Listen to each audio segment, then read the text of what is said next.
अगला पॉइंट है know and use your strength.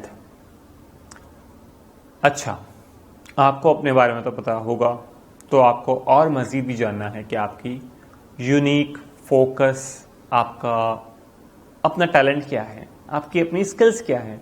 अगर आप ये जान लेते हैं तो आप उसी तरह अपने टैलेंट को, अपने स्किल सेट को यूज़ करते हुए दूसरों को फ़ायदा पहुंचा सकेंगे और अपने आप को भी पहुंचा सकेंगे। ऑफ कोर्स आपकी अगर स्ट्रेंथ है तो उन चीज़ों के लिए आप वो काम बेहतर कर सकते हैं और उस काम में मज़ीद डीप उस चीज़ में महारत हासिल करते हुए दुनिया के लिए एक बहुत ही ज़्यादा कंट्रीब्यूशन कर सकते हैं। अगर आप ये नहीं जानेंगे अपनी स्ट्रेंथ को तो फिर आपके लिए फिर आप सिर्फ जो लोग कहते रहेंगे आपसे या जो वो करवाना चाहते हैं, लोग आपको जहाँ जॉब मिल गई, जहाँ आपको बिजनेस अपॉर्चुनिटी मिल गई, जो चीज़ें हो गया तो वो चीज़ें करोगे।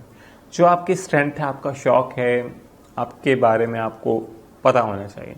तो ये भी एक पॉइंट है कि आप अपने आप को और मज़ीद टाइम दें, अपने आप को पूछें कि आपको क्या करना है, क्या नहीं करना है।